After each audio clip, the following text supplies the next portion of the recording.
show starts in 10, 9, 8, 7, 6, 5, 4, 3, 2, 1, go.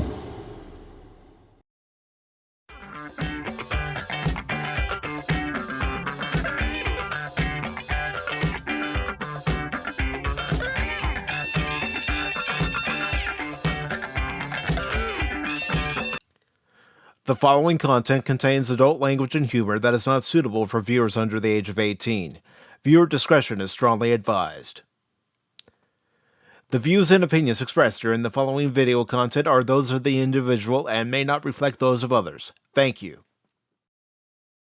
How's everybody? Welcome to Easter. It's me, it's Mike, and some guy named Cash Easter Egg. We're all here. We're all here. Dr. Jill's here too, and there's that frightening bunny over there. Jill! Jill! Bunny!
Good morning, good afternoon, good evening, and welcome one and all to this Easter Sunday edition of Pacific414 Pop Talk, along with Paranorman Tag, Cash Money 007. I am your host, Mike. Yes, I'll admit, we are coming to you Memorex. We're not actually live. Despite what YouTube says, we're not actually live. Despite what Rumble says, we're not actually live. Despite what X says, we're not actually live. This is all Memorex, but we hope that everybody is having a wonderful and happy Easter Sunday, spending it with your family. For those of you who are celebrating the Easter holiday, and gentlemen, I hope at this time that the three of us are having a happy and wonderful Easter Sunday. I hope so too. Mm-hmm. Let me look at the future. Oh yeah, there I am. I'm eating Cheetos on a beanbag chair watching TV. Yeah, I'm having a great one. But it's ham-flavored Cheetos.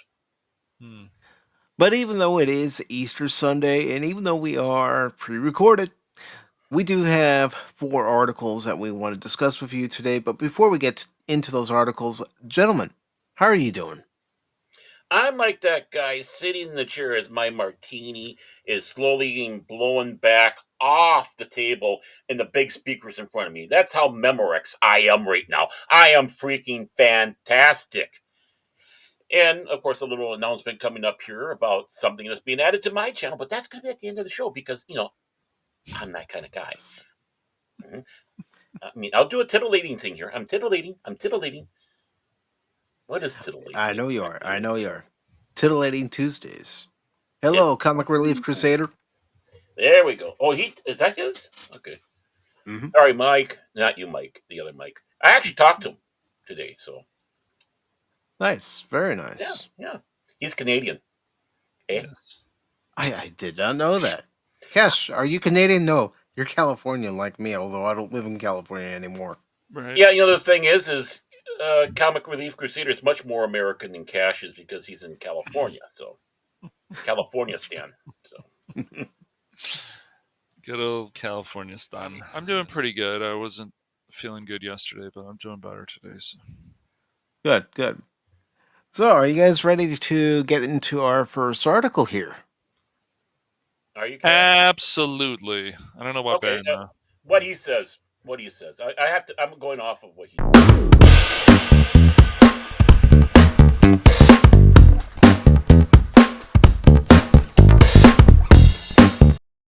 So, our first article for this Easter Sunday edition of Pacific414 Pop Talk comes to us from Cosmic Book News. And it's by Matt McGloin. It was posted on Tuesday, April 15th. And it says Stargate reboot closer than ever after Amazon exec ousted. I'm keeping that in. You better. By the way, that was a great intro you did there. I mean, all Eastery and so. I love the bunnies and the eggs. Mm-hmm. But I didn't change the intro, Baron. Didn't change it at all. It's our usual Sunday intro. Well, I guess now you have to do that now because I did that. The Giving me going between. giving me more work. Yeah. Hey, what are friends for? No, What no, no, are no. friends for? No, folks. As you can tell, I didn't take a suggestion to heart.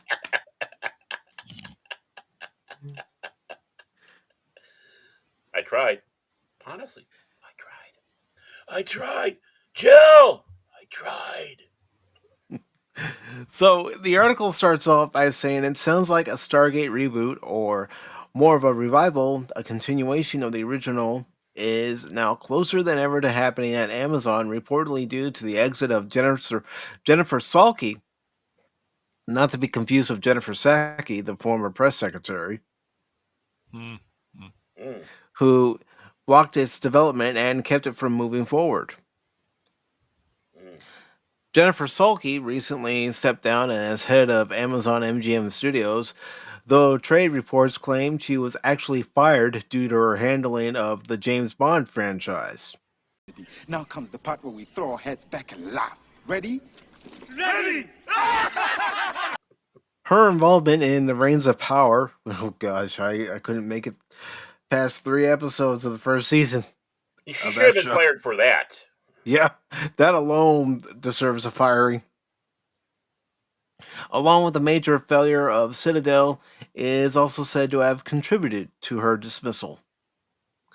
Now it's claimed her handling of Stargate might have also added to the reason. It goes on to say, before we dive in, it's worth pointing out that Amazon purchased MGM back in 2021 primarily for the rights to James Bond, which they only recently fully acquired, a move that reportedly led to Salke's exit. But MGM's library includes a lot of other popular IPs, which Amazon highlighted in their official press release, and yep, Stargate was one of them. And so, how many of those have actually materialized? James Bond, Robocop, Tomb Raider, Stargate? Nada.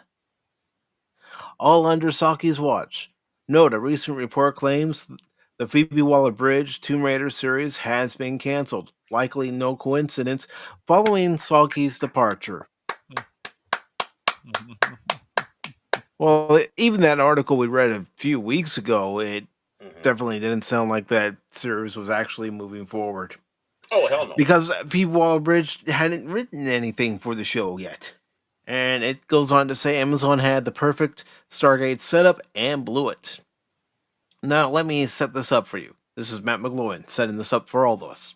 Amazon bought the license to The Expanse and streamed the final 3 seasons starting in 2019. Mark Fergus is the creator behind the series. He also wrote Marvel's first Iron Man. The Expanse ended in 2022. Amazon bought MGM, and with that, the rights to Stargate. Jennifer Salke's boss, Mike Hopkins, the number 2 at Amazon, only behind Jeff Bezos, wanted new Stargate projects. It said he wanted to build the Stargate universe similar to the MCU. Well, guess who is a huge Stargate fan and wanted to develop a new series? Mark Fergus of The Expanse. Sounds like a match made in heaven, right? Stargate killed by woke studio politics. So what happened?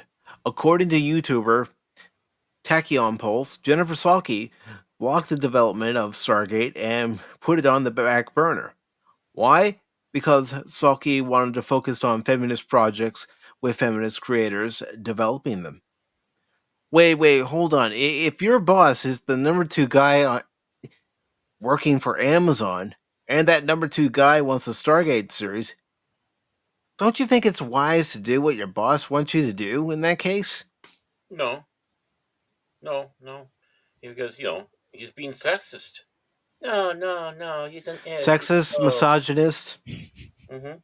Yeah. We've No, heard all that before. no. She wants to make another series where all the female characters have like literally no flaws. Those are very interesting. Mm-hmm. Oh yeah, those are a hit, aren't they? Uh, I mean, heck, just ask Lucasfilm about the Acolyte. That's getting the second season, right? yeah, where is That's it? what I'm told. That Uh, fan driven thing that's out there. Yeah, definitely. There's fans that really want that too. It's just really Go funny. fund me. Well, Yeah, right. put air quote fans. This lines up with what's been reported about James Bond. Salky allegedly wanted to modernize the franchise, make Bond a woman, and push DEI themed spin offs, moves said to have led to her exit. She reportedly clashed with longtime Bond owner Barbara Broccoli, who even referred to Broccoli. Amazon as Well, that's like you. that asparagus You guy. say Put your gotten together.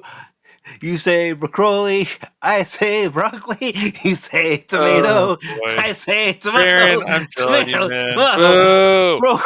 broccoli. Let's See, call the whole thing off. you can't see. I'm the guy that's going crazy today. So Uh, Well, Cash is here. The three of us are here, so. I'm Lucky Day. I'm Ned Niederlander. I'm Dusty Bottoms. So together we're the Three Amigos. When Jeff Bezos heard about the situation, he supposedly demanded a full buyout of Broccoli's stake, costing Amazon over $1 billion. Shortly after, it was announced that Salky had stepped down as head of Amazon Studios. It has been reported Bezos sent out a company-wide memo stating Bond will be British and male. oh you know, no. Yeah, but what about your space flight? You know the ride that well, that the quote unquote astronauts took, huh? if I were those ding dongs on there, I would have been nervous if that Sulky or whatever hell her name is was also on there. It's like we ain't going back, are we? It's well, that whole thing was Bezos was like, I did this. There were some Yeah, but news people think mocking about that. it I mean, this it's way: so easy. he Yeah. gets rid of a girlfriend that he might not be having the best of time with, and doesn't want to split half his money with, like he had to do with his ex-wife, who's spending on all sorts of Soros woke crap. And of course, we have this person who was third in line, was not listening to you. It's like, don't have to worry about paying any severance or anything like that. You just put them on there. And Katy Perry, oh, what the hell, They went See, up see how in long until her breasts explode. Pop. they went up in space for what, 5 minutes, 10 minutes, and then that was supposed to It be was an some 11-minute revolutionary ride. thing. Oh, okay. Yeah, 11-minute they, ride. I think they they actually all went When up in actual female space. astronauts have Right. spent more than 11 minutes Yeah, out in it's space. all it is a marketing ploy, and people can look at it any way they want, call us names, whatever. But it's just all that's all it was. Do you know It, that the Chinese actually have female astronauts up on that I am shocked. Zhang whatever space station of theirs? Yeah, Why I'm not? shocked. Why Right. not? I'd go up there in a heartbeat now. It's like, oh, Chinese women up there? Fly me to the.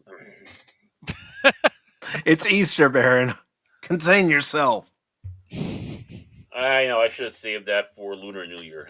I'm sorry. I'm so very very sorry. I'll go But to my quota now. No, folks. I'm any, afraid to say this, but yeah, he's never sorry. He is never no, sorry not sorry. in the least. I'm Yeah, no. sorry. The women though up there, any of them that claim that they're now astronauts, no, not even close. That's it. Well, Gail King does. She's stupid. Well, I know that. That's stupid How because you're stupid not an is she? astronaut. You Because went up in space, but you're doesn't make you an astronaut. we also talked about that Harry Potter, but Okay. it's how stupid is she? How stupid is she? She's her girlfriend is Oprah. Look at all the money she gets to roll around in. Mm-hmm. Mm-hmm. Just to, so she, all she needs to do is feign headache, a few times a week. Phoebe Waller-Bridge was also reportedly taking a feminist approach to Tomb Raider, working alongside the writer of The Marvels, the MCU's lowest-grossing movie to date. In interviews, they made a point of bringing up Laura Croft's boob size and similar topics, Salky is said to have poured millions into the project, but Waller Bridge allegedly delivered nothing.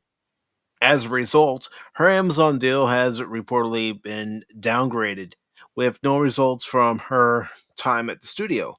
I think they The should hell you just say? that contract and say bye bye. I think they should ask some of that money back. Yes. Mm-hmm. I mean, honestly, honestly, and I'm being serious here. You know, who has more of an obsession about a woman's breast size? Feminists. Yes. They do. They have far more. I mean, I joke about it, right? But my model is still my model. Big ones, small ones, firm ones, saggy ones. I don't care. I want to see them all. But they're the ones that are actually obsessed about it. And it's like, no, just come out of the closet already, or have that 3 drinks. So every woman is after 3 drinks. Rumor. It just, stop it already. I mean, Well, the It, whole it needs to come to an end. it's yeah. silly because like people can say whatever they want, but like the best live action Tomb Raider film was the first Angelina Jolie one. They Oh, fuck followed a yeah. lot of what the story is from the But games at the time. Hmm. and who they had in there? I mean, Daniel Craig. You had, of course, her Yes. father in there, John. Hmm. John Voight. Um, Yeah, John John Voight. Voight. Thank you. You had Chris Charles. From Red Dwarf, Lester from Red Dwarf, not Lester, Rimmer from Red Dwarf, who had a kick-ass role in there. It's like, yeah, now we're talking. Gerard Butler was in there. Yeah, Gerard That's Butler, right. I He forgot. was. Yeah. Hmm. I need to see that again. It's been a while. Yeah. It's You yeah. you want to see it again? We can add it to the watch Yeah, party list. Yeah. I yeah, have sure. both movies. Yeah. It's a quality I'll film. still The probably. second one I've never really gotten through. I've only I seen never saw pieces it. of it. I've But the never first seen one, anything. the last one that's related more to the reboot stuff of Tomb Raider is the best things about that is Walton Goggins, like the villain. He's the best thing. Everything else just kind of fell flat. It wasn't the worst Me. thing in the world. I would say it's And okay. you're not It, talking it, about. it was all. It was okay. It was okay. It was a I won't say 2018 Yeah, I won't say it movie was that. terrible. It was Well, okay. But it was more because of Walton Goggins. Without him, I don't think the movie would be very good at all. so you're saying things fell flat, just like Laura Croft's boobs in that film? Okay. Mhm. See, I did. See what I did there? I did a boob joke. Well, see, they're also saying that because of course Square Enix at the time decided, or Crystal Dynamics decided that they were going to make her boobs smaller, and a lot of Mhm. people on the net got very, very upset. Baron, very upset. Well, why shouldn't they? She was made to be Right? a shapely woman. Yes. Uh, I mean, granted, I'm glad they didn't have those pixelated conical things where that you're afraid it's gonna, spear through your heart if Hmm. she got close to dance.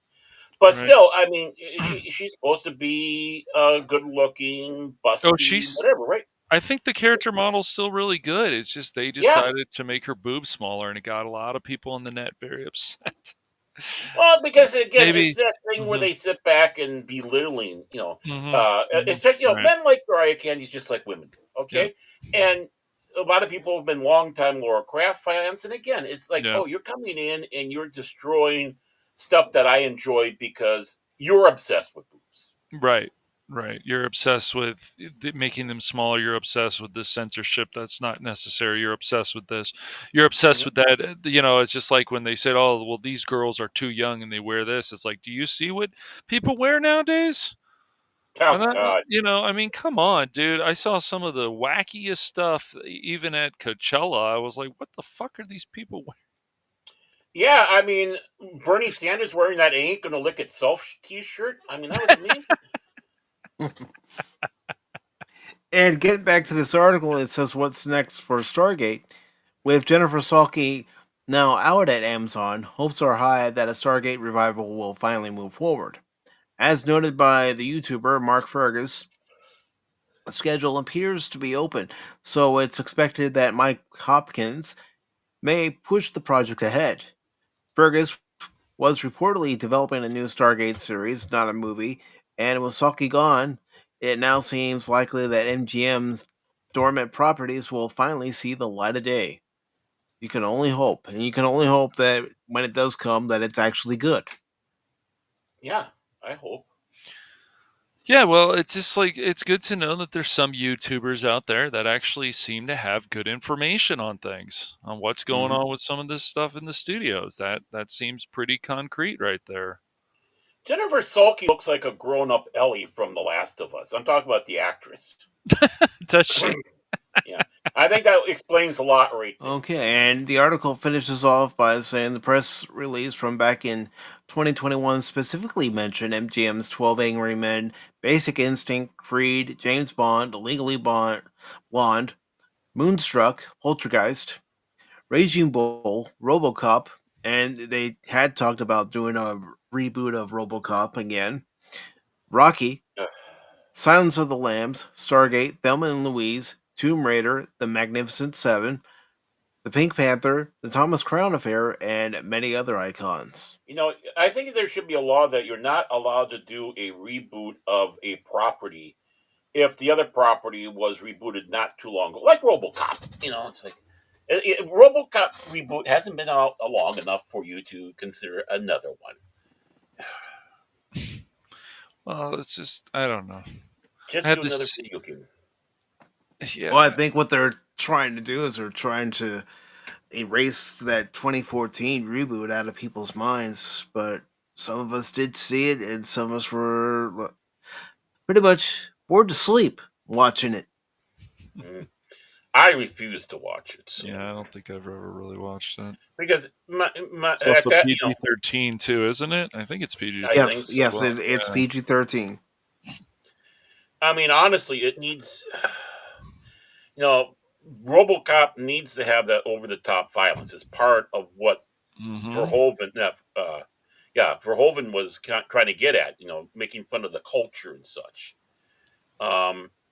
Basically, you lost out. You lost exactly what is what we're seeing here. What's supposed to be happening. What they're trying to express. So, but I mean, I hope this isn't a full fledged reboot of Stargate. I was never a big Stargate watcher, any of the series. I mean, I watched Hmm. it, but I wasn't a Yeah, religious watcher. me either. But honestly, uh, I don't want it rebooted. Just the series is ripe for continuing on. I have no problem. Like Star Trek: The Next Generation, Stargate: The Next Generation. Mm-hmm. Hmm. If they do it right, and maybe even bring in some of the old cast for guest Mm-hmm. starring or helping send them on their way. But yeah, if it's a full fledged reboot, it's like no, no, no. Turn in your cards right now. Right. I was more of a casual watcher of Stargate, the television show. I'm not talking about the movie. I Hmm. enjoyed the movie with Kurt Russell, but I was more of a casual watcher of the TV series with Mm-hmm. Richard Dean Anderson.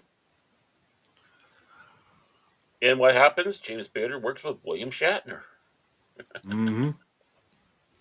Yeah, I mean, I'll give them credit for doing a wink, wink, nudge, nudge homage to Star Trek in an episode. I Hmm. thought that was fun. Right, but it comes down to a lot of it. I don't want to see enough reboots. I mean, it Hmm. just uh, continuations is one thing, and if you do it right, you have to remember what you're coming from, and we don't have those. No, we don't. So, unless anybody has anything else they'd like to say, we'll go ahead and move on to our next article.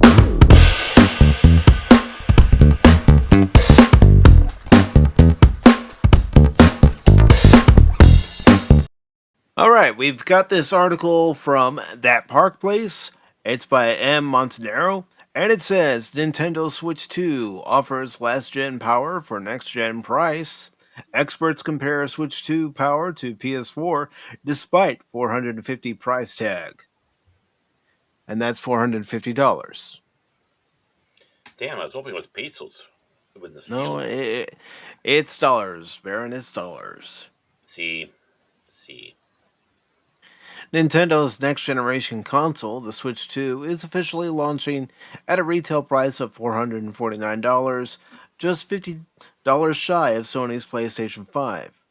But while that price point puts it within striking distance of true next gen hardware. Early reports indicate that the Switch 2 will perform at roughly the same level as a PS4, a console that originally launched back in 2013 for $399.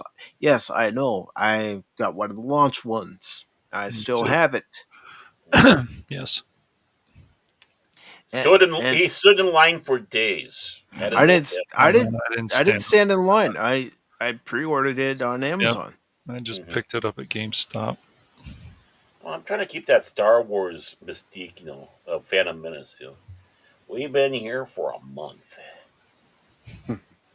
And now sells used for under $200. The obvious question is, where's the value, Nintendo?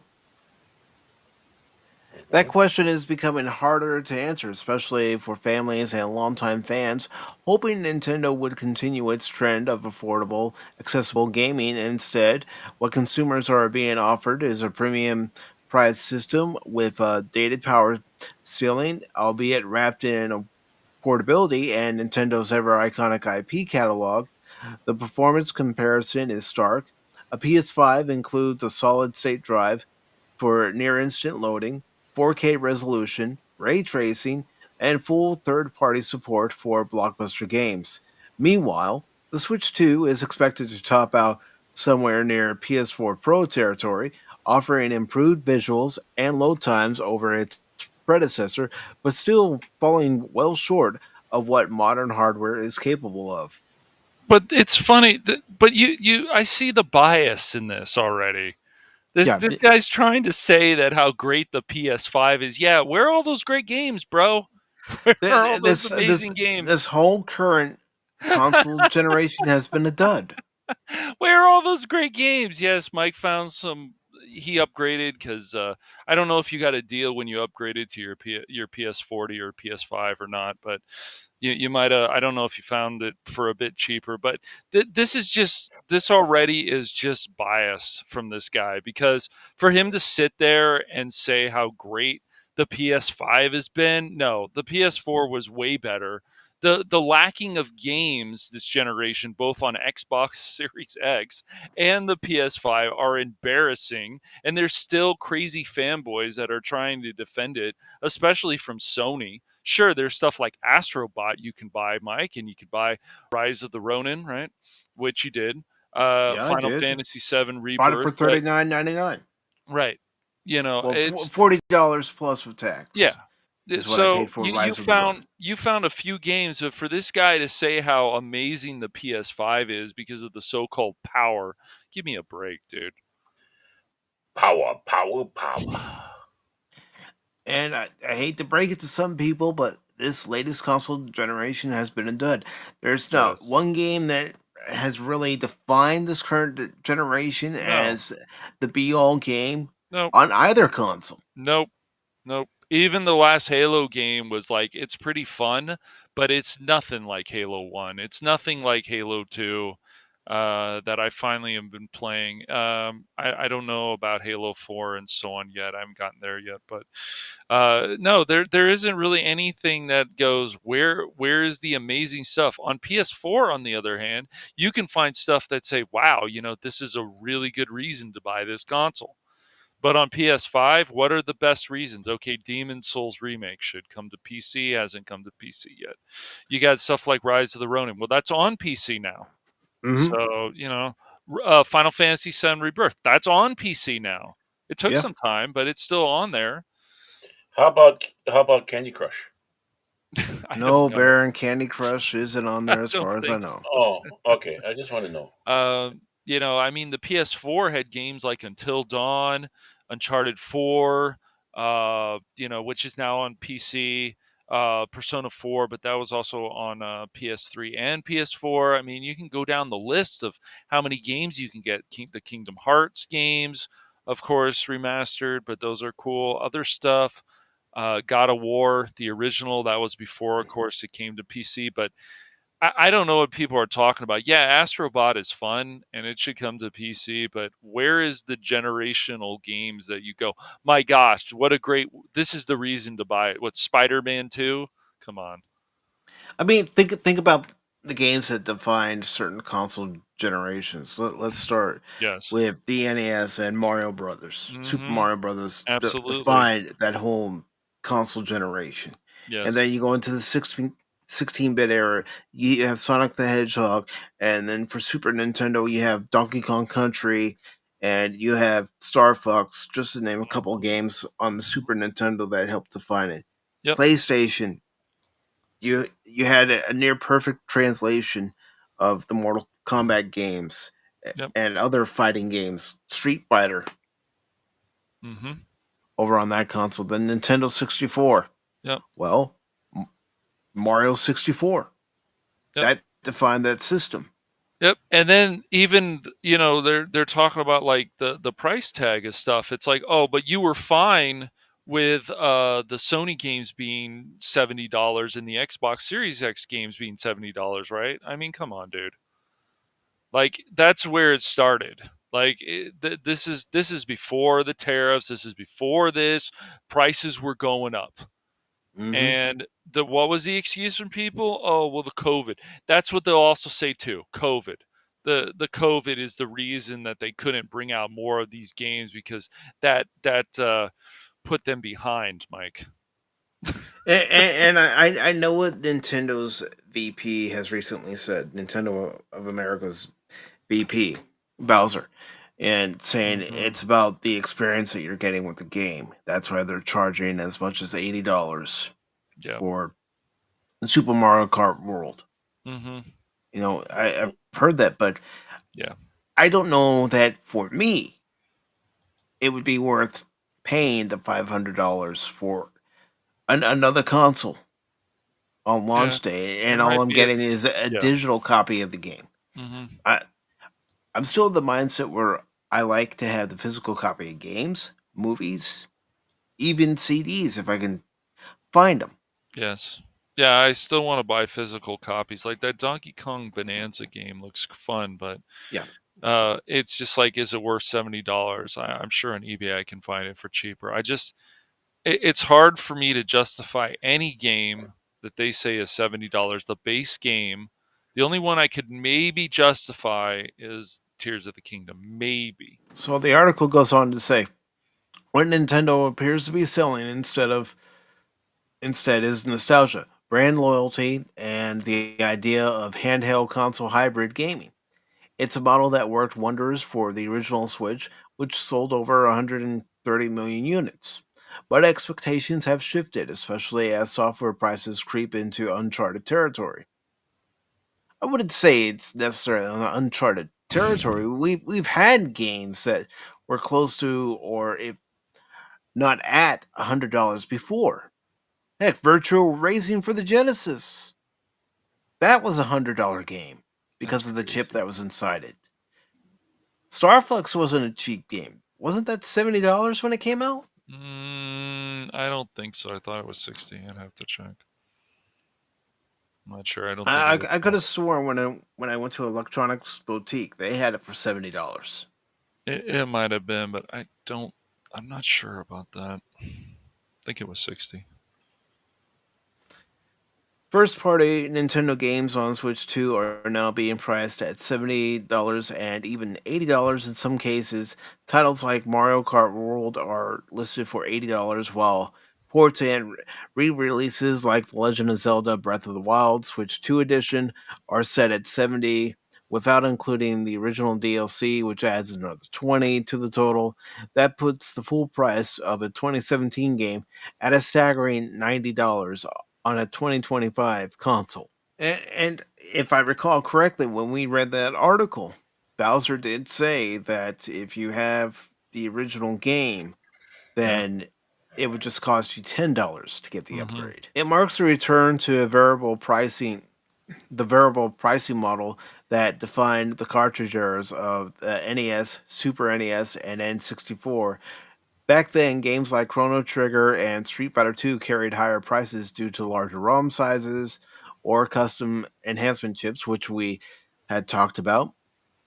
It wasn't unusual to see new titles launch anywhere between $40 and $80, depending on their complexity and features. But that was a time before standardized disc manufacturing and digital distribution leveled the field. I wouldn't say it leveled the field because a lot of games that are released digitally still cost the same as their physical Mhm. media counterpart. Yep. Mm-hmm. And you don't have the overhang to deal with. Yep, that's why I think people were like, they know they're going to buy the game, so that's where they have all these other sites, and they're like, you can save $30-$40 and on this digital stuff, which makes more sense. It's like, cool, CD keys and other stuff, like that's nice to have. With only deluxe editions or add-on content pushing the total higher.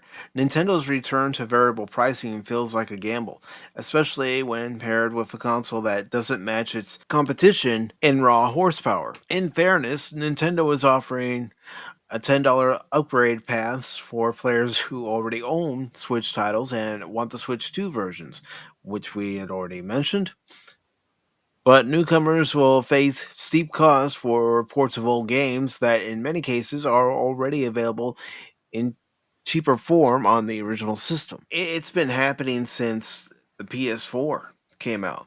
If you had a copy of different games like Killzone, for instance, Killzone 3, you could get the upgraded version. A couple of other games that had come out, and you're able to get the upgrade. Injustice Gods Among Us, and Yeah, that's also right. Yeah. Injustice Gods Among Us Mhm. 2, you could do it for that. So there's an example. With the console priced higher than its predecessor and its games testing the limits of consumer patience, the Switch 2 faces an uphill battle convincing buyers of its value. Unless Nintendo has a few surprise features or groundbreaking exclusives up its sleeve, it may find that nostalgia alone isn't enough to justify premium pricing in a post PS5 world. Yet there are still going to be Mhm. people out there who want the latest and greatest console, not just from Nintendo, but any of the companies, Microsoft, Sony. As long as they have the latest and greatest system, they're happy with it. And there will be people that will be willing to break the bank to own a Switch 2. Yeah, I'm thinking about pre-ordering, but only with the I bundle. knew it. I knew it. I've talked What? about that. I said if you're going to buy anything, buy the bundle. And I'm not going to shame anybody who decides to spend their own money, own hard-earned money, on the Switch 2 or on any console or on a new computer that Yeah, costs thousands of dollars. that's It's right. their money. It's not my money. They can spend it how they want. In my point of view, I'm going to do exactly what I did with the original Switch. I'm going to wait before I buy a Switch 2. I'm going to do the same thing I did with the first Switch. I'm not going to get it.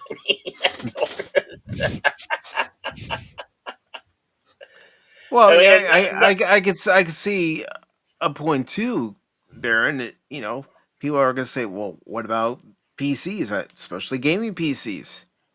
You can upgrade those. Yeah, it Yeah. costs money to upgrade them, Mhm. but at the end of the day, you'll have something that's far more advanced than a PS5 or a Switch 2 any day. and I can't handle those controllers. I mean, I grew up with a stick and one button. That's all. That's how I started Mhm. playing games, was on the Atari 2600. But I'm just not that skilled. I can do my keyboard and then do it poorly. The Switch 2 launches June 5th with North American pre-orders currently paused due to tariff complications stemming from President Trump's recent trade measures. How do you feel about the Nintendo Switch 2 operating on a PS4 level? Sound off in the comments and let us know. Again, Yeah. if it's something that somebody has their hard-earned money for and that's what they want to spend their hard-earned money on, who am I to judge? I'm not going to do it. Yeah, they finally have the date now for the pre-orders. It's going to be the 24th. So. Yes, the 24th, which is Thursday. So that'll be interesting to see how quickly the pre-orders here in North America sell out compared to how quickly they sold out in the UK, because they went quick in the UK. Yeah, well, the thing is most of the stuff they want for a pre-release here in the U.S. actually are going to be bypassed to El Salvador. Well, I There's mean, a bunch it's of not guys in this building that need some entertainment. even though I'm interested in the pre-order. If I don't get it in the first round or the second round, it's not the biggest deal, Baron. It really isn't. It would be nice, but it's like, it's okay. Yeah, Mike. Because there's another thing you got to factor in, and it's happened with every console generation since we've gotten to the PlayStation 2. There's only a limited number made, so Well, you're so only going we'll to have see a how they limited did. amount to pre-order. Yeah, we'll see how many they actually decided to do this. I also think they're trying to find better ways to stop the whole scalping thing too. So, but yeah. Yeah, because that has become a major problem where scalpers get their hands on the latest and greatest device before average customers. So, is there anything that anyone would like to say before we move on to our next article? You need to use your star power to make sure you get one. Well, listen, I'm not gonna lie to anybody. If I go into a store and I see one and I have the money, I might pick one up. Yeah. I just find that article funny because there's obviously a serious There's a bias with bias. that guy, There's a and bias. I don't think that was necessary. But that's fine if he wants to write that. That to say that like the PS5 is doing so great, give me a break, dude. Like, give me a break. These consoles are always known for games, and guess what? The Switch is going to have games like the new Metroid one, Prime If 4. the PS5 is doing so great, then why did a game like Concord fail? Right. Right. Why if Sony's doing so great, why are they going in the direction of live service? How's that's been working out for them, and some of the other decisions, and the fact that both Microsoft and Sony, as I will point out and beat people in the head with this, is that they don't care about pandering. They pander a lot more lately than Nintendo does. That's for sure. Both of them do. Mm-hmm. So, I mean, there is some stupid shit in the new Forza game. There is some dumb shit in Spider-Man 2. There's definitely it's like it's not good. There's some other stuff, but even Ragnarok I don't think is better than the first God of War game in that. So. I haven't played it yet, so I can't say whether it's better or worse. I Sure. haven't played it yet. Sure, it's good for third party, but wasn't the whole thing the reason to get a consoles for first party? Like for Nintendo, it's the first party. That's why you want it. Mm-hmm. For all the Nintendo IPs like Donkey Kong, Mario, Metroid. Yes. You know what I'd like to see Nintendo do? Release a new Kid Icarus game. Yes. That'd be awesome. Yes. And the people that want to complain about tariffs and all this stuff, and this is going to raise every price, and guess what? There's eBay around. You can find cheaper games. I found Switch games for $40 to $45. You just got to check to make sure things are legit. But if there's a problem, eBay will fix it. So just this is the whole thing. Like you can find ways to save money. You're like, oh, this is the worst. Or hey, if you didn't get your pre-order for Nintendo, you can wait. It took me 3 years to finally get this amiibo I wanted, but I waited and it was worth it. So You wanted Amoeba? just make sure to have patience. No, amiibo. Amoeba. No, not an amoeba. Oh, okay. Just want to make sure. So people can have patience, and if you want to get it, like I said, go with the bundle. That makes more sense. You will save money on Mario Kart World. And unfortunately, it doesn't have as many tracks, I think, as Mario Kart 8 Deluxe. So hopefully they'll add more. I think they've got 28 tracks. But is that physical version $80? Well, I know somebody will tell me it is. I don't think it is.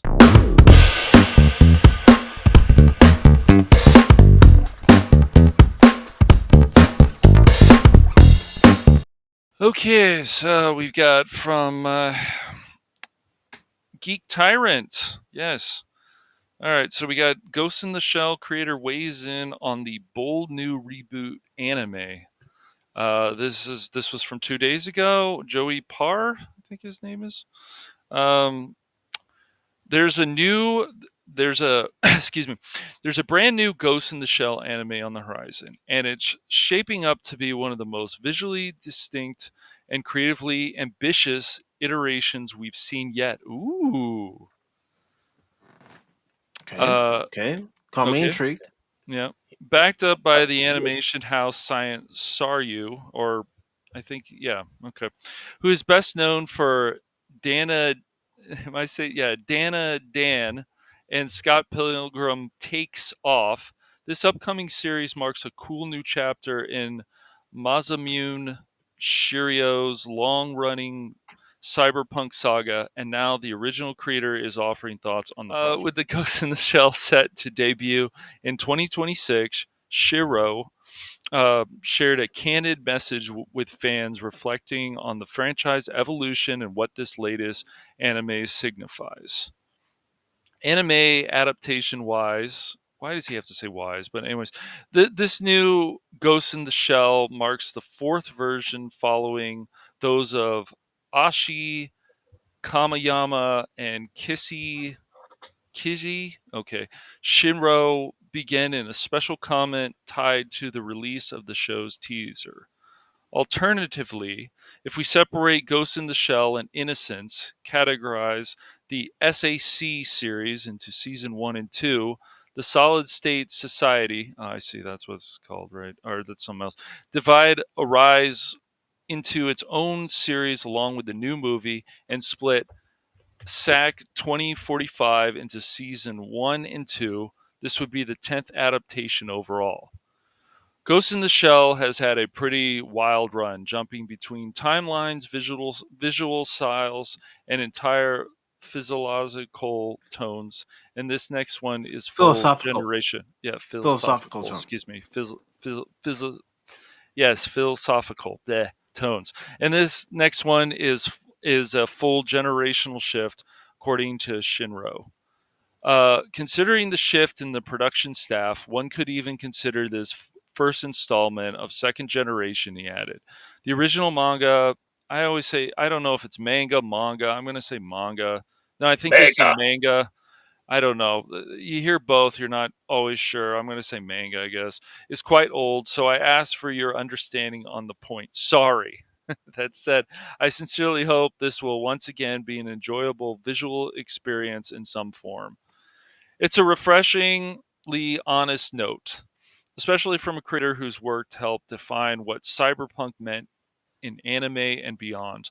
While Shinro seems aware of the heavy legacy behind his manga, there's also a confidence that Science Saru is up to the challenge of making Ghost in the Shell feel new again. Details are still under wraps, no cast has been announced, and the exact release date remains unconfirmed. Well, that helps.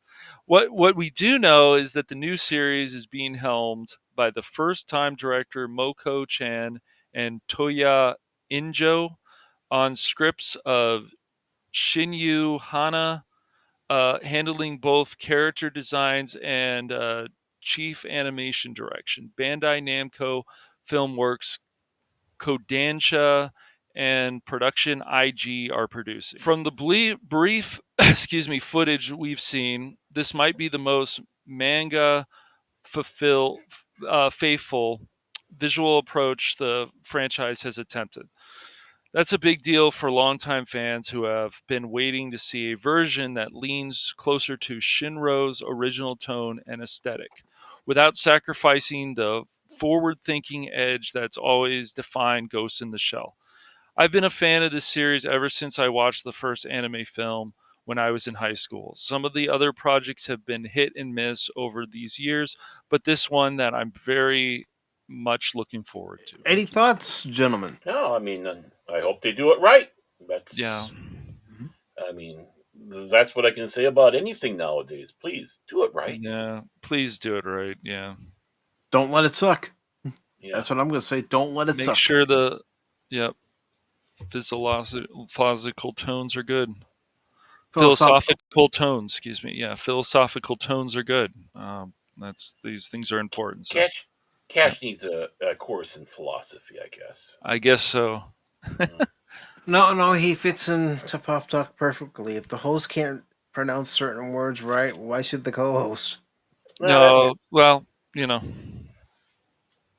I try. Classical We all tones. try. No, it's good. No, we got to get these words right. So there's some people on YouTube who don't care about this stuff. And You know, Cash, I'm gonna repeat to you what you've said to us during our Friday night gaming. Do better.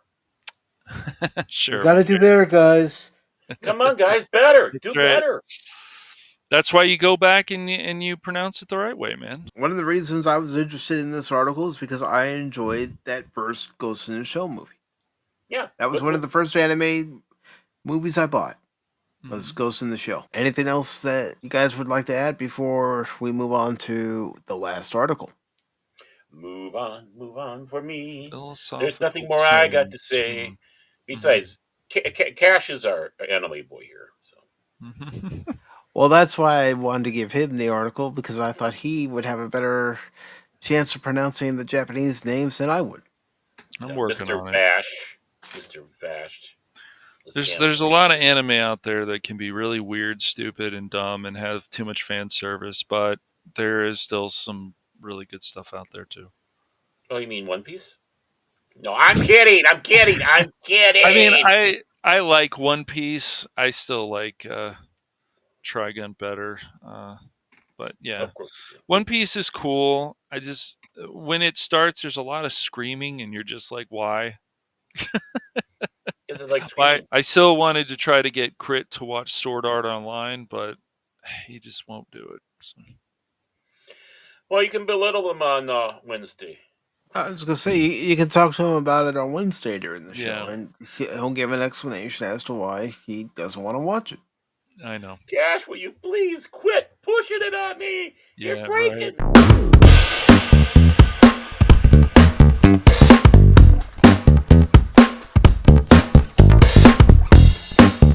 Power Rangers star Walter Emmanuel Jones denies racism behind his Black Ranger casting, calling it a mistake would dismiss the impact it had on countless people. This is an article by Spencer Bakule. It's Mm, datelined on April 11th, 2025. And this is from, of course, Bounding in the Comics. So, rather than looking at his Black Ranger casting as a case of unconscious racism, would you be able to say the same thing about Black Panther? Okay. mm, Mighty, well, I mean, honestly, I mean, come on. Mighty Morphin Power Ranger star Walter Emmanuel Jones says that he views his true. time tuned into the morphing grid as nothing less than an honor. Hmm. This boy's going to go places. He's got his head put on right. He's The always had la- his head on straight. yeah, the latest round of Power Rangers related discourse kicked off on April 8th, courtesy of former series writer and Saba, otherwise known as Tommy, White Ranger era talking Tiger Saber, voice actor Tony Oliver. Oliver, Oliver, Oliver, Oliver, Oliver. Tony Oliver. Yeah, Okay, well, you and, don't know and, if and the and the character's name was Saba. Saba. Okay, Saba. Let's yeah, call the whole Saba. thing Power off. Rangers was a guilty pleasure. I know I was in Saba. high school, but No, Amy Jo Johnson. That's all I gotta say. Amy Jo yeah, Johnson. she There you I don't know. go. I went for the Yellow Ranger. And Tweet Train. And Tweet Train. attract woman. Mhm. Definitely Okay, attractive woman. Saba, Saba. Let's call the whole thing off. I'll see you on Wednesdays, guys. Goodbye. I'm gonna Okay. get the hell out of here now. Appearing as a feature speaker on the newest episode of the Investigation Discovery underbelly of the entertainment industry docu-series, Hmm. Hollywood Demons, itself aptly named Dark Side of the Power Rangers. Oliver lamented how, despite the fact that none of us, and of course, whatever, were thinking stereotypes when casting Jones as Zach Taylor and the late, how do Tweet you pronounce Train. it? Is Tweet it Train. Tweet Tree Train. Train? Tweet Okay. Train, yeah. As Trini Kwan, the Yes. series. Thank you. I'm glad I got your approval there, Cash. Um, the series was able to run for a full 2 seasons without anyone calling out the fact that the black character was the Black Ranger and that the Asian character was the Yellow Ranger. Oh Dun my. dun dun. And why would kids call it out? Because kids were having fun watching the show. They were imitating what they Yes. saw on the show.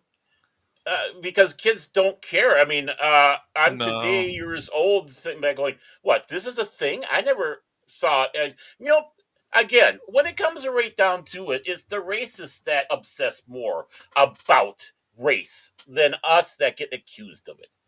Always. Honestly, it's like I don't care. Okay. No.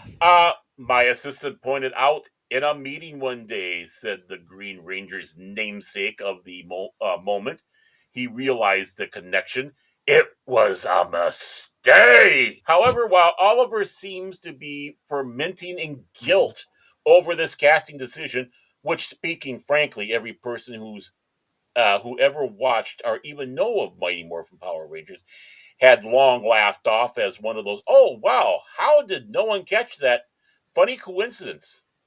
And more importantly, what are you guilty about? You didn't cast anybody. You're a schmuck. No. Um, Jones We himself weren't we could. weren't bothered by that because race relations were improving in the Mm-hmm. 90s. Mm-hmm. Oh, Okay, you mean they yes, were. there were the Rodney King riots. Mm-hmm. You Yeah. can't forget those.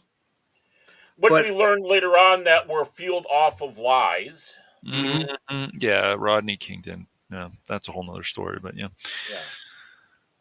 But when they want to try to do something like that, it's based off of hyperbole and lies and fanning flames of nothing that needs to be fanned. And then they turn around and use that as, look at you all racist. It's like, no, you guys actually are. You're the ones that started and you're the ones that encouraged it. But that's beside the point. However, while Oliver seems to be fermented in guilt over this casting decision, like the girly man that he is, tucking his penis between his legs and walking around, which, speaking frankly, every person who ever watched, even though, okay, I read all that stuff, Jones himself could not disagree more with his retroactive read of his arguments, his arguably most famous role. I mean, I really don't know what his career is, but um, and I'm not being snarky. Taking to his personal Instagram account on April 10th, Jones shared a number of headlines from various outlets covering Oliver's quote unquote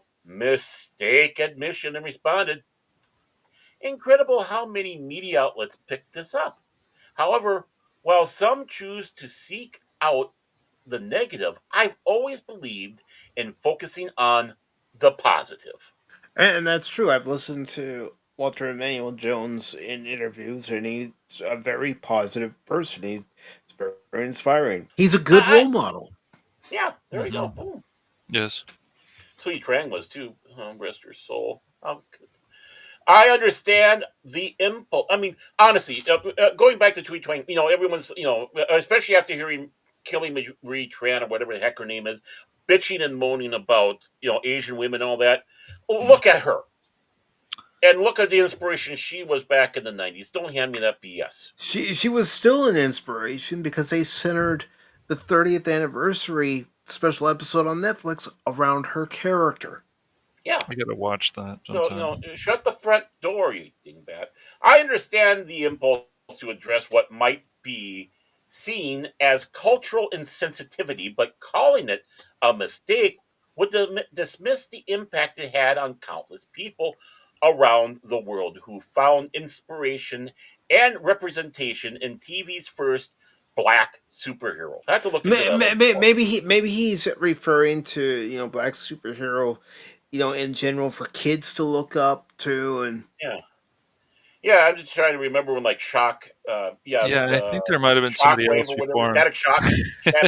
Static Shock was out. I mean, I'm just trying to remember, but back then again, we didn't give a rip. Morphing into none other than the Black Panther Power Ranger, he proudly exclaimed. Mhm. It wasn't a mistake. It was a milestone. It was an honor. he's a It, good guy. Really, you should look up some interviews with him and just yeah, listen to him. He's a good guy. yeah, I think so. And providing evidence that his opinion was not a knee jerk one, but rather one that he had held for a long time, Jones pointed to a March appearance he made on famed voice actor Jim Cummings' Tuned In with Jim Cummings podcast, where he discussed this very topic. I found it to be quite powerful, the actor said, of his time behind the controls of the Mastodon Dinozord. Because here I am, a young black kid from Detroit, predominantly a black city.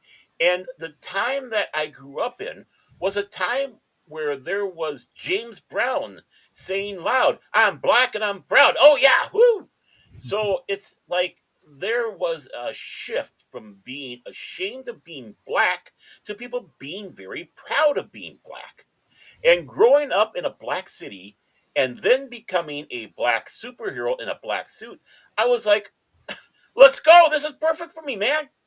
I added the man. Um, and the idea of me being a black suit never bothered me.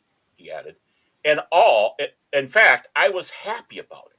When I saw it, I was like, I want this one, and they were like, oh, that's yours. And to be honest with you, I think that is the snazziest suit out of the whole thing. Honestly. Yeah, I've always preferred the Mastodon helmet over all the other ones. Hmm. But I mean, the black outfit and the and the kind of looks checkered, but it's It's not checkered. clean. It's Like, clean. yeah, it is. I mean, I would have loved that to have that uniform. And that looks like it's the end of the article that Spencer Baculi Yes. gave us. And The article. the article. And yeah, I mean, Zach suits up once more for Mighty Morphin Power Rangers Once and Always on Netflix, 2023. Mhm. Which, if So you're a yeah. Power Ranger fans, they have mixed reactions, but they love seeing some of the original cast members back as their characters, back Hmm. as the Power Rangers. Hmm. Yeah, And like I James. said, that episode is centered around Tweet Train's character of Trini. Because in that episode, yes, spoilers, but I mean, it's been out 2 years. Tweet Train's character has an unfortunate incident happen to her, and then it shifts to her daughter, but Trini is still the focus. So you would say it's worth seeing then?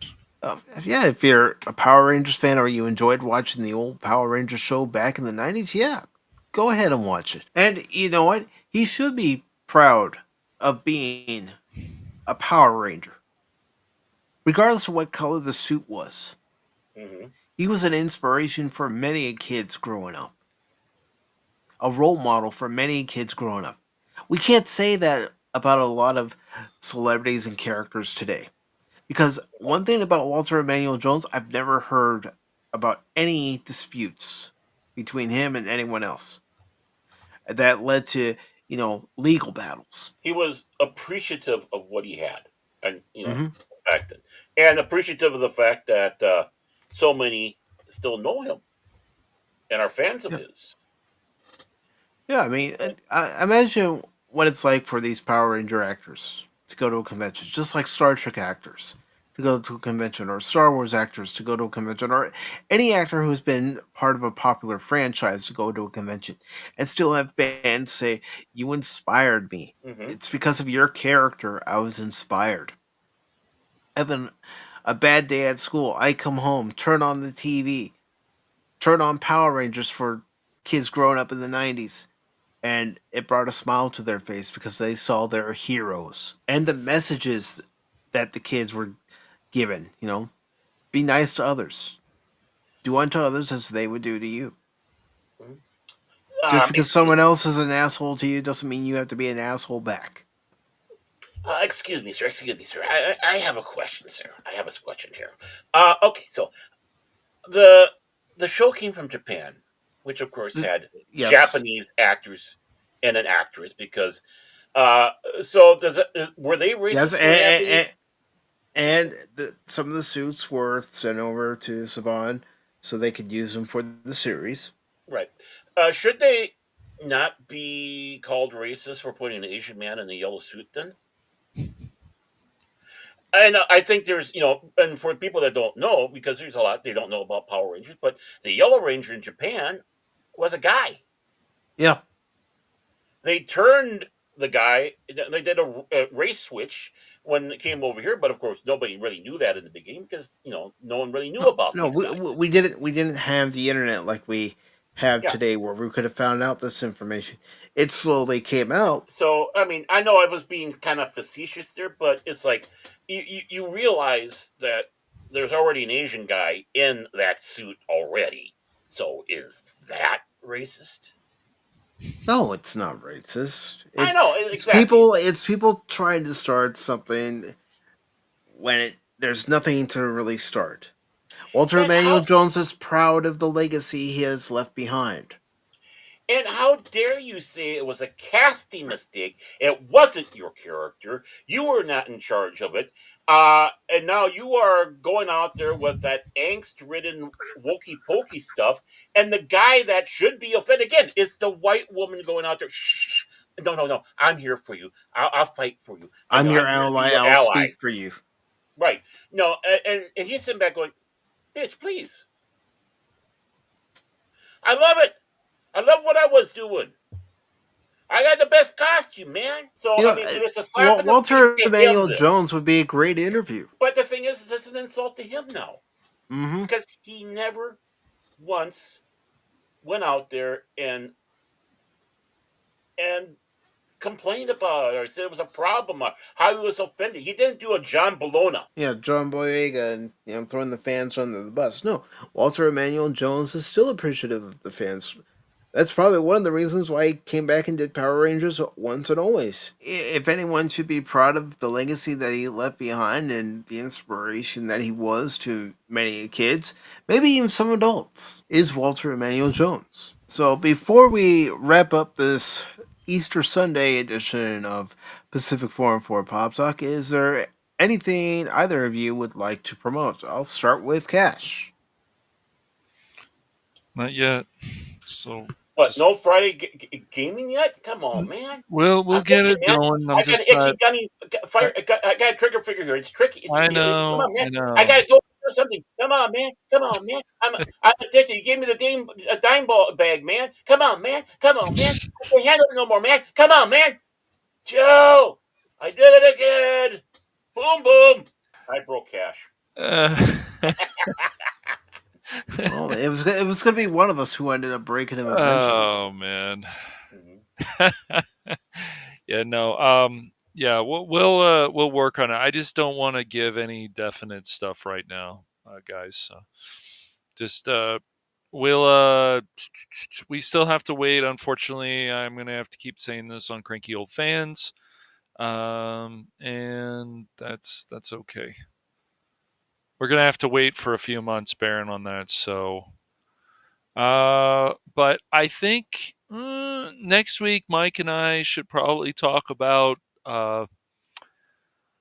getting back to Evil West because we gotta finish that. Oh, come on, man. You're Yep. gonna do Evil West and you're gonna leave me out in the cold. Damn it. We'll find something for That's you. not right, man. That's not right at all. We'll find something for you, Baron. I know. Disappointed. Only an outlaw who doesn't believe in justice would do that. Yeah, that's right. No, we'll try to work on the Marvel Rivals stuff. I've got the stuff that I need on the laptop. It's just I would rather be out in the living room if I'm on my laptop, but then if other people are out there and I'm like we get excited about stuff and then I'm streaming for the next few hours, I don't think people would probably like that while they're watching TV. Cash, do you have a garage? I do, but it's not. Go there. I've got my own room too, so I'm gonna try to see if I can hook up something no, I don't. with that. Every time you go to your room, you sit back and say, "It's 450 effing degrees up here. I'm melting." It's only 74 today, so the weather's been pretty nice lately. Wow. See that? I Today know. would have been a perfect day, man. So we'll see how it goes, but no, it's just the living room is nice. You got that pretty big table, and you get the laptop on there, and I wouldn't know. I haven't seen your living room. You haven't I've never invited me been to over. your house, so yeah, I know. But I'm all just I can saying do that is use my imagination. it's just good. So like, I don't know. I'll have to figure something out with the whole Marvel Rivals thing. So See, you I know really wish what that the computer, like the desktop right now, the desktop that I have, they can still run most things. I wish that I don't have to upgrade this thing in a few months, but I want to make sure I have access to everything I need. Well, So why don't you try it on your desktop, because they do have a new option now when you go into Marvel Rivals, where you can have it where it only loads in the shaders once, and oh they they specifically okay, did it for computers that aren't as optimized as others. And really, okay. they also have an option for Radeon graphics cards. Okay, well, we can. All right, I'll install it and we can look at that after the show or something. That's fine. If that's the case, then that'll be fine as long as I can get that thing. Because the funny thing is, the patches before some of the recent ones, the game ran pretty well. When That I was might playing with that might Steam, be it the ran reason why they pretty added well. this option just Hmm. before you hit start to actually get into the game. Is because maybe people were in the same situation you are with their particular computers or laptops, and they weren't able to get into the game anymore like they used to. Well, good. We can welcome, try that after the thing. Well, if that works out, that would be great. So. welcome to Geek Squad Talk with your host Mike and Cash. Do anybody have? I got a caller coming in from Modesto, California, and they have a question about a computer. Cash, this was probably for you. But we're gonna get that started up again, and so yeah, I will try that after the show and see if I can figure that. I'm glad to know that, Mike. That sounds like a good idea. So, but yeah, we've got definitely some stuff coming up.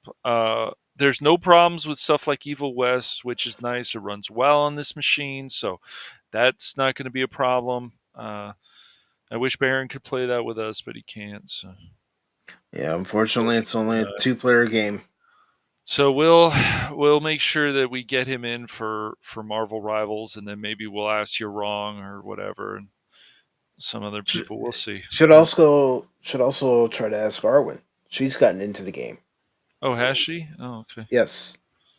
see how much we can make her laugh while we're doing it, huh? Yeah. Right, exactly. But yeah, so that's what's still to come on the Phantom Hooligans and Cash Money 007. Uh, some videos, because like Rumble, as far as I know, is still going to give us more freedom than YouTube on certain things, I think. On certain things. Yes, so we'll see. I'm gonna still mess around and see what's going on with that. I just even some of these movie reviews, like they they have a I don't always want to pause every 10 seconds or have just a slideshow where I can go over to Rumble and just run the trailer or run this and not worry about it. So, I mean, that's why I started having the movie trailers on the Cosme side, because I don't have to pause when I right. have it over on the Cosme side. And I still provide the link for everybody to join us on the Cosme side so they can see the trailer without having it stopped over and over again.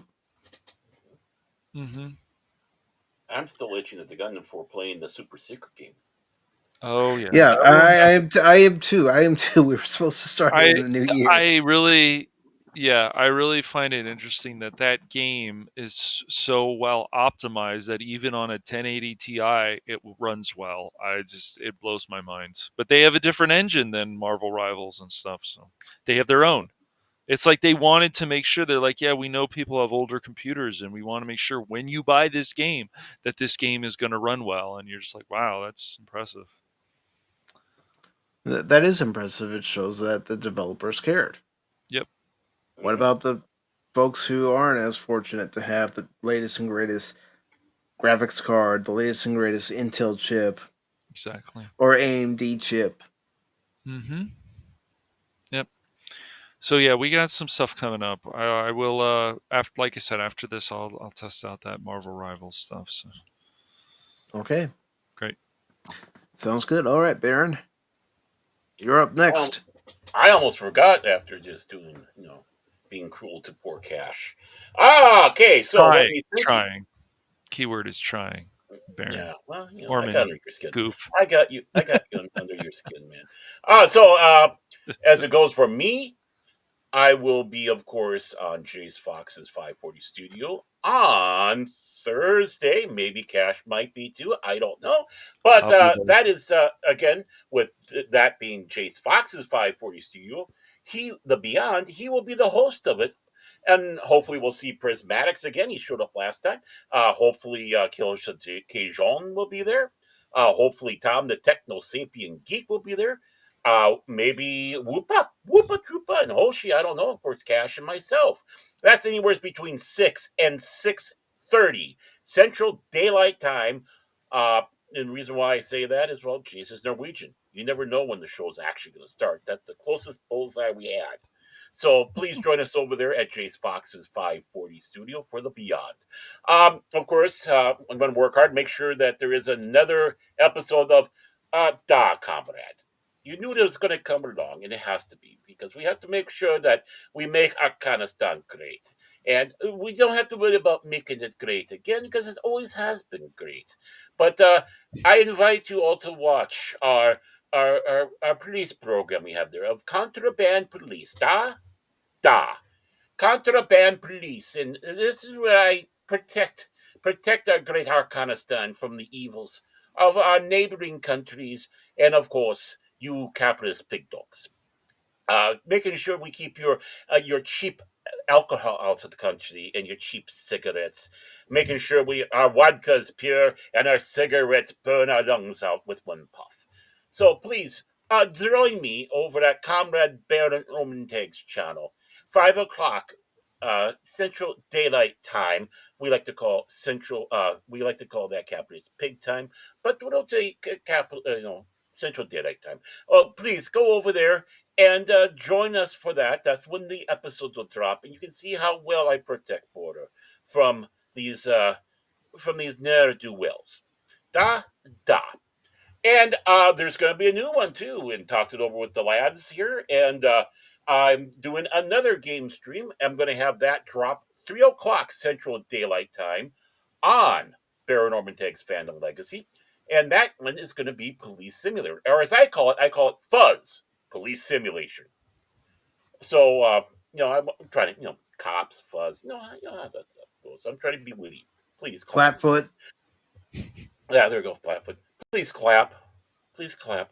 I'll be doing that. In the first one, I'm doing a lot of talking about the mechanics of the game, what it's all about, as well as writing a lot of tickets. It's the most exciting episode of a game where you're writing tickets out to cars you'll ever see. So please join me. That's going to be dropped again, 3 o'clock Central Daylight Time. Baron Tags, Fandom Legacy. And I can't think of anything else at all, so I'm going to say this. Back to you, Mike. Okay. Well, I want to thank everybody for watching this pre-recorded episode of Pacific 414 Pop Talk on Easter Sunday or after Easter Sunday, whenever you watch it. I greatly appreciate it. Please make sure that you leave all comments and questions in the comment section below, because more than likely I wasn't there to respond in real time in the live chat. But please do leave any questions, comments, suggestions in the comments section, and I'll get back to you all as soon as I can. Now, as far as what's coming up on Pacific 4 and 4 for this new week, on Tuesday at 6 p.m. Eastern, I will continue to play Rise of the Ronin, and I'm getting a little further in the game, about halfway through. So we've got more story to do, more side missions to do, so we can level up our skills and everything. But I highly recommend that game, and whether you have a PS5 or a PC, I would highly recommend that you purchase the game if you like that soul style combat and a good story in a game as well. So that's what's coming up for Tuesday at 6 p.m. Eastern on both the Pacific Forum for YouTube and Rumble channel. Now Wednesday at 6 p.m. Eastern, we will be back live for Pacific414 Pop Talk on YouTube, X, and Rumble. And our special guest will be Lord Crit of Everest Productions. We will talk about his Star Wars fan films that he has on his channel, his thoughts on Arcane, his thoughts on Godzilla, and many more topics for Wednesday's show. So please join us at 6 p.m. Eastern Time on Wednesday. And let's not forget his album he's letting come out this year, Orca Songs by Lord Crit. So No, bear. No, no, what?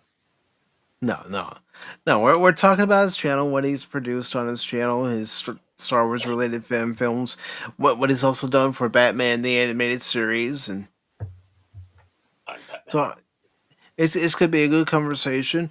There won't be a gaming stream on Thursday as I'm going to a special event that's only going to cost me $3 to go to on Thursday, and I'm Wow. gonna be able to see all the upcoming movie trailers for this year and some for next year, and that's gonna be interesting to see which ones they show, and I'll definitely give my thoughts on that either after I get out of it or I'll give them to you all on Sunday. Well, we'll see how everything goes on Thursday, and I'll decide then and there.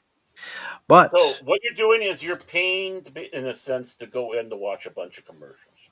Okay, got it. If well, that's not America in a nutshell, I don't know what is. I looked at it. My sister looked at it. It's only $3. Yeah, I mean, actually, it It's does sound like fun. it's only an hour and 10 minutes, so Hmm. figured, all right, you know what? Well, why not? Why not do it? And who knows? There might be a few movie trailers in there that I go, oh yeah, I want to see that, and then others I go, oh, I can lampoon this.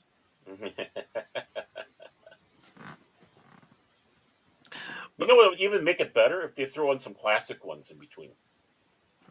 Well, who knows? Who knows? I mean, supposedly it's trailers that were shown at Cinecon, so we'll Hmm. see. You know what trailers I end up seeing, and I'll let you all know. Don't worry. Come Sunday, I'll let you all know. Now, before Sunday, there is something that I want this to be a success. I'm not gonna lie and say I don't. I want this to be a success, but I don't want it to be like Pop Talk.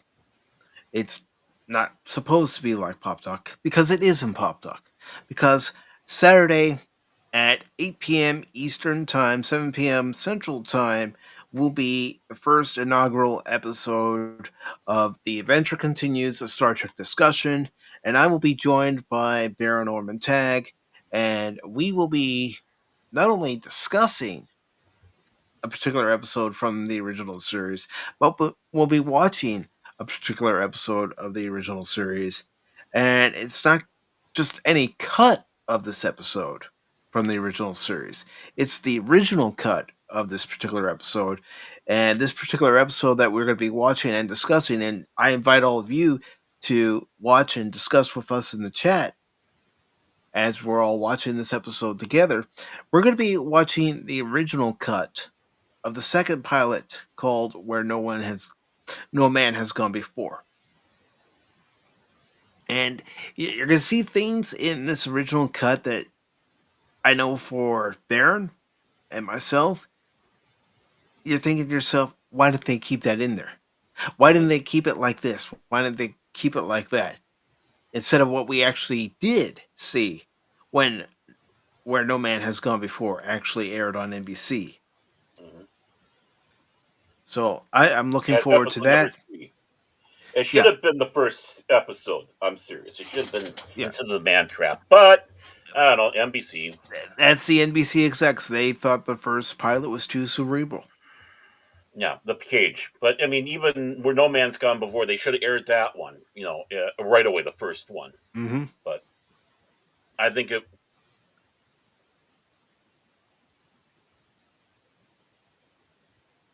And we just lost Baron. So I mean, I really think that. Hi, I'm back. it did a better setup for the Star Trek universe than the Man Trap. It did. It did. But it was NBC, and what do they know? What do they know? They Well, very canceled the smart. series that became a success in syndication and spawned 5 other spin offs and 10 movies. Wait a minute, Mike, there were 13 movies. I could hear somebody saying What? that right now. What we're talking about is the Gene Roddenberry and Rick Berman eras of Star Trek. So every week that other channels, and no disrespect to other channels, but every week that other channels will go through one episode after another episode from one particular series, one particular season. No, this is bi weekly on Saturday nights, 8 p.m. Eastern, here on Pacific414, where we talk about a specific episode from a specific series or a specific movie, and we're watching it and discussing it, giving our thoughts on the whole thing. Our thoughts before we start watching the episode, which are our original thoughts, what we thought of it, and our thoughts while we're watching the episode, things that we catch that we may have never caught before while watching the episode or movie. We'll mention them on stream, and then after we're all done, we'll see if our opinions of an episode has changed or if it remains the same. And yes, Move Along Home, which is one of my least favorite episodes of Deep Space Nine, as you all know. That will be one of the episodes we talk about one night. But I am looking forward to this stream, and I invite anyone who is interested to join us, chat with us, and if you'd like to be a guest, just let me know on social media. The best way to let me know is either on my Discord if you're already a part of the Discord, or over on X at Pacific414.